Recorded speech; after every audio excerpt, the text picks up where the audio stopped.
Miraj group के 40वें स्थापना दिवस की आप सभी को हार्दिक शुभकामनाएं। नमस्कार, आप सभी का स्वागत है और आप देख रहे हैं न्यूज़ 21। मैं हूं आपके साथ सोनम गुल। तो चलिए शुरुआत करते हैं आज की खबर दोपहर की। शाहाबाद उपखंड के कुजराय गांव में शुरू किया गया सीसी रोड निर्माण कार्य अधूरा छोड़ दिए जाने से ग्रामीणों को परेशानी का सामना करना पड़ रहा है। ग्रामीणों के मुताबिक गांव की सड़क की समस्या को लेकर खबर प्रकाशित होने के बाद करीब 300 मीटर सीसी रोड का निर्माण शुरू हुआ था। हालांकि निर्माण कार्य पूरा होने से पहले ही काम बंद कर दिया गया। इससे ग्रामीणों के आवागमन में परेशानी हो रही है। ग्रामीणों ने संबंधित विभाग से अधूरे पड़े सीसी रोड का निर्माण जल्द पूरा कराने की मांग की है।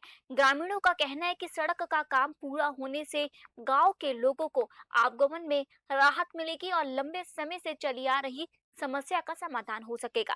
किशनगंज शाहाबाद से चंद्रभान सिंह की रिपोर्ट।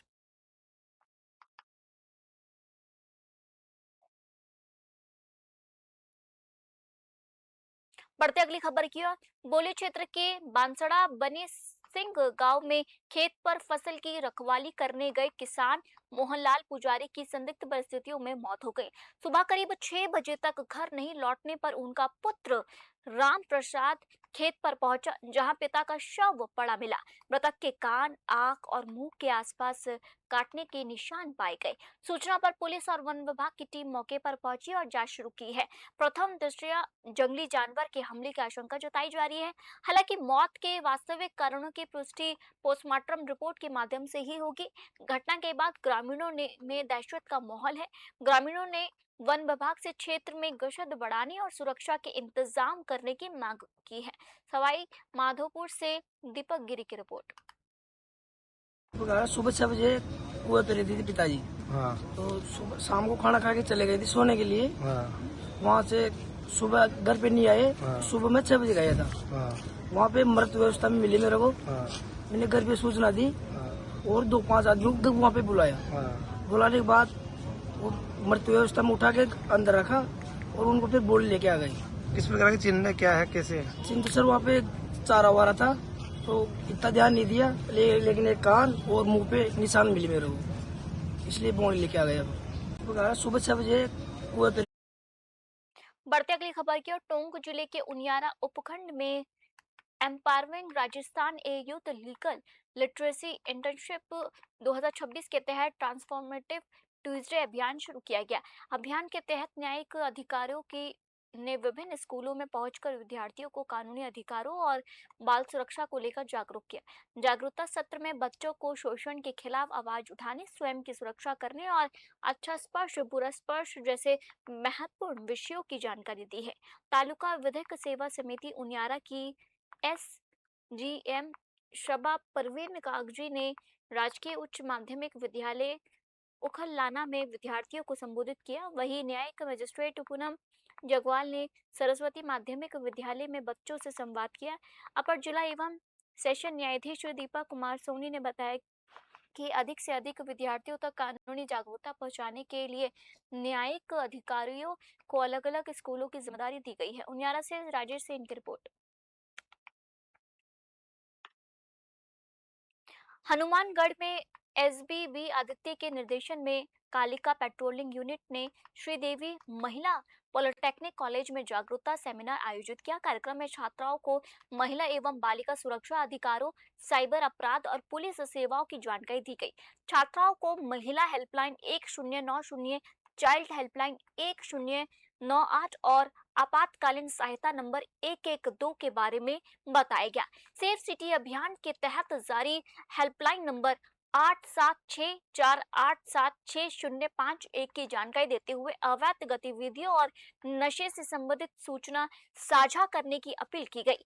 इसके अलावा पॉक्सो एक्ट, सोशल मीडिया सुरक्षा, ओटीपी और पासवर्ड साझा नहीं करने तथा अनजान लिंक से बचने की सलाह दी गई। छात्राओं को राजकॉप सिटीजन ऐप के एसओएस 112 फीचर और आत्मरक्षा के उपायों की जानकारी भी दी गई। हनुमानगढ़ से विनोद कुमार की रिपोर्ट।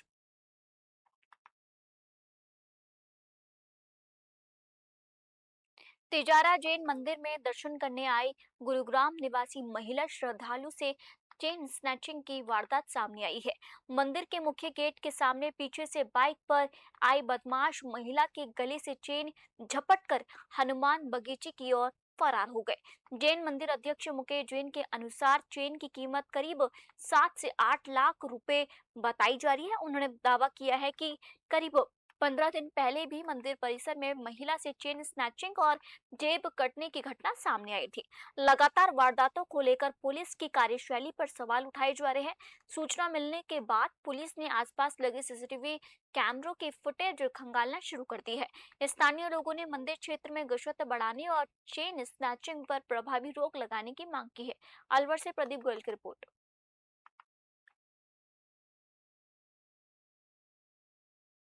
नाम है और हाँ। कहाँ से हैं आप? मैं ऋतु जैन हूँ। मैं गुड़गांव से हूँ।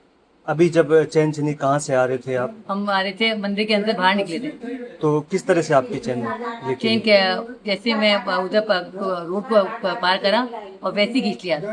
पीछे से आए हाँ, थे? पीछे से उनका मोटर बाइक आई। चेहरा देखा किसी का आपने? नहीं, बस वो मोटर बाइक का वो देखा। का मोटर बाइक का होता है, हेलमेट लगा रखा है। हेलमेट, दोनों ने हेलमेट लगा हाँ, रखा पता नहीं एक था, अभी देखा तो वो एक बच्चा था। था। लगभग कितनी भारी वो चैन थी? हाँ, 8 लाख तक की होगी, 8-9 तक ऐसी थी, अच्छा, कम की नहीं थी। नाम है टोडी मोड़ से दौलतपुरा जाने वाली पुरानी दिल्ली रोड की बदहाल स्थिति से वाहन चालक और स्थानीय लोग परेशान हैं। सड़क पर जगह जगह बड़े गड्ढे बने हुए हैं, जिससे दुर्घटनाओं का खतरा बना हुआ है। स्थानीय लोगों के मुताबिक ये मार्ग आसपास के गांव और शहर से जुड़ने के लिए महत्वपूर्ण है, लेकिन लंबे समय से इसकी मरम्मत नहीं हुई है। रात के समय परेशानी और बढ़ जाती है क्योंकि सड़क किनारे लगे अधिकांश स्ट्रीट लाइट बंद पड़े हैं। लोगों का आरोप है कि पोल और लाइटें तो लगा दी गई है, लेकिन उन्हें चालू नहीं कराया गया। अंधेरे में गड्ढे दिखाई नहीं देने से हादसे का खतरा बढ़ा रहता है। स्थानीय लोगों ने प्रशासन और संबंधित विभाग से सड़क की तत्काल मरम्मत, गड्ढों को भरने और बंद स्ट्रीट लाइटों को चालू कराने की मांग की है। हरमाणा से राहुल जोशी की रिपोर्ट।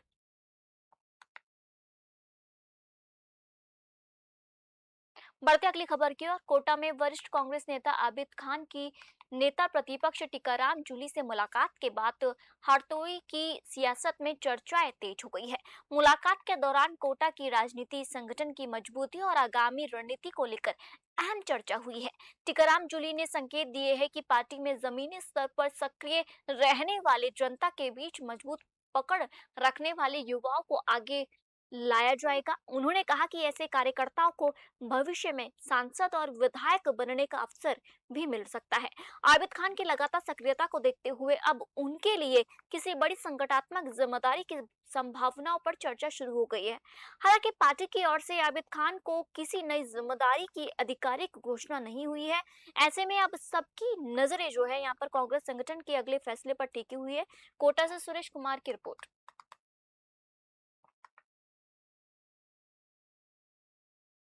बढ़ते अगली खबर की ओर। टोंक के नवाई में अवैध खनन के खिलाफ कार्रवाई करने पहुंची वन विभाग की टीम पर ट्रैक्टर चढ़ाने के प्रयास का मामला सामने आया है।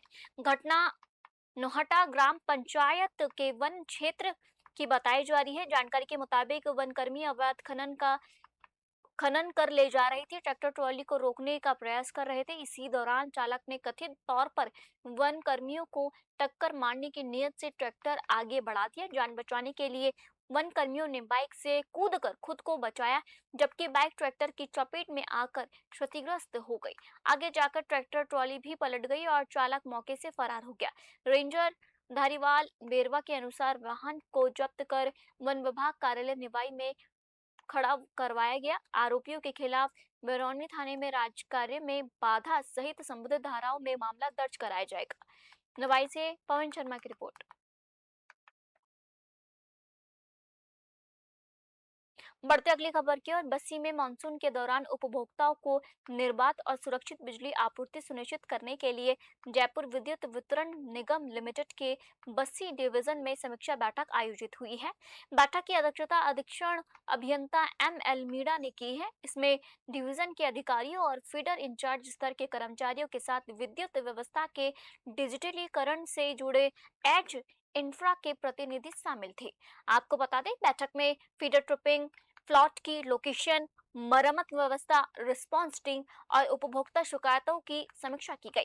अधीक्षण अभियंता ने निर्देश दिए कि बिजली व्यवधान की सूचना मिलते ही टीम मौके पर पहुंचे और जल्द आपूर्ति बहाल करे। टूटे तार, झुके पोल और पेड़ों की शाखाओं से जुड़े संबंधित खतरे से तुरंत दूर करने के निर्देश दिए गए। साथ ही राजस्व वसूली और बकाया राशि की रिकवरी की समीक्षा की। एज इंफ्रा ने डिजिटल मैपिंग और नेटवर्क रिकॉर्ड की प्रगति बताई। अधिकारियों को उपभोक्ता सेवा और विद्युत सुरक्षा को प्राथमिकता देने के निर्देश दिए गए। बस्सी से रामफुल मीणा की रिपोर्ट।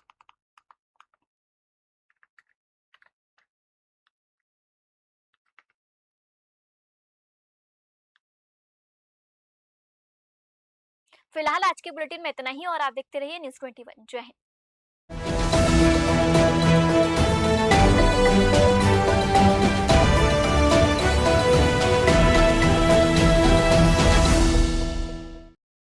मिराज ग्रुप के 40वें स्थापना दिवस की आप सभी को हार्दिक शुभकामनाएं।